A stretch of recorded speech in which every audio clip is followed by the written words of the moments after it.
নমস্কার বন্ধুরা, আপনারা সবাই কেমন আছেন? নিশ্চয়ই ভালো আছেন, আমিও ভালো আছি। তো ভেজিটেরিয়ান ডিলাইটের সমস্ত বন্ধুদের আন্তরিক স্বাগত জানিয়ে আজ ভিডিওটি শুরু করছি। আজকে আমি কোনো নাস্তা বা ব্রেকফাস্ট রেসিপি নয়, আমি এখানে একটি সবজি বা তরকারি ভেজ তার রেসিপি নিয়ে এসেছি। এখানে হচ্ছে প্রধান উপকরণ হচ্ছে পালং শাকের ঘন্ট।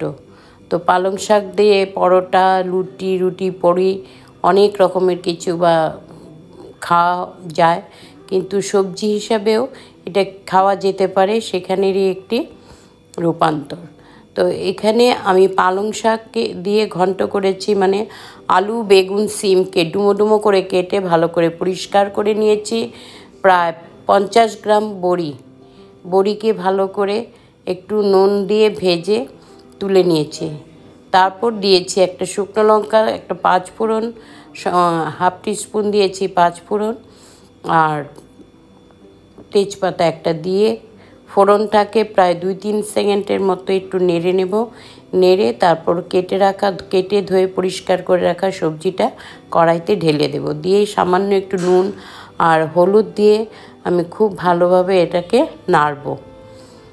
তারপর একটু ঢেকে দেব। যখন দেখব সবজিটা প্রায় হাফ হয়ে এসছে, তখন আমি এখানে কি করব, বেগুন দিয়ে দেব। বেগুনটা খুব নরম সফট সবজি, তাই একটু পরে দেব। বেগুন দিয়েও আবার একটা গাজরকে আমি গ্রেট করে দিয়েছি, দিয়ে আবারও নাড়ব। নেড়ে তারপরে দেব 1 বাটি প্রায় 100 গ্রাম মটরশুঁটি বা কড়াইশুঁটি দিয়ে আবার এটাকে ভালো করে নাড়ব। নেড়ে এখানে দেব সামান্য একটু হলুদ, নুন আর মশলা বিশেষ কিছু এখানে দেব না, দেব হাফ টিস্পুন হচ্ছে ধনের গুঁড়ো। দিয়ে আবার একটু ভালো করে নাড়াচাড়া করব, কষাবো। তরকারিটা যখন এরকম সব কিছু মিশিয়ে নেব, একটু মজে যাবে, তখন দেব এখানে আমি কেটে ধুয়ে পরিষ্কার কুচনো পালং শাক। এখানে প্রায়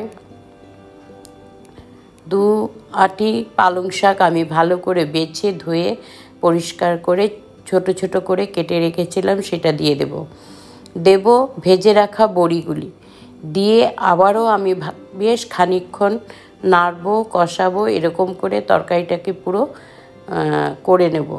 করে তারপরে দেব আমি এখানে হাফ টিস্পুন দেব চিনি, সামান্য একটু চিনি। মিষ্টি যেহেতু নিরামিষ রান্না, একটু চিনি দিলে তরকারির স্বাদ এবং ব্যালেন্স দুটোই খুব টেস্ট হয়, ভালো লাগে। তো দিয়ে এভাবে খুব ভালো করে নাড়ব। আর এখানে 3 থেকে 4টে কাঁচা লঙ্কাকে কেটে একটু ছোট করে দিয়ে দেব, কেন এখানে আমি শুকনো লঙ্কার গুঁড়ো ব্যবহার করব না। তো যাই হোক, এরকম করে ভালো করে খুব সুন্দর করে নাড়ব, কষাবো। কষিয়ে আবার একটু ঢাকনা দিয়ে ঢেকে দেব। আর এখানে জল তো লাগবেই না, কেন পালং শাক দেওয়ার পরে নুন আর পালং শাকের থেকে যে জলটা বেরোবে, সেটাতেই সবজিটা পুরো কুক হয়ে যাবে। তো এটা একটু মাখা হবে গ্রেভিটা। এটা আপনারা ভাতের সঙ্গেই বেশি ভালো লাগে, তো শুকনো রুটি, লুচি সবের সঙ্গেই খেতে পারবেন, খুব ভালো লাগে আর খুব টেস্ট হয়। তো এইভাবে, আর আপনারা চাইলে এখানে একটু লাস্টে গরম মশলার গুঁড়ো দিতে পারেন। আমি দিয়েছি এখানে একটু হাফ টিস্পুন গরম মশলার গুঁড়ো। তো এইভাবে তরকারিটা পুরো করে সম্পূর্ণ আমি নামিয়ে নেব, একটা প্লেটে তুলে নেব।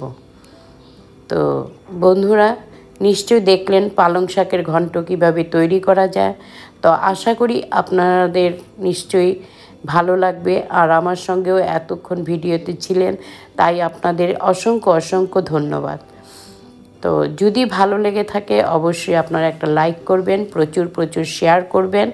আর এইভাবে সঙ্গে থাকার জন্য আপনাদের অসংখ্য ধন্যবাদ।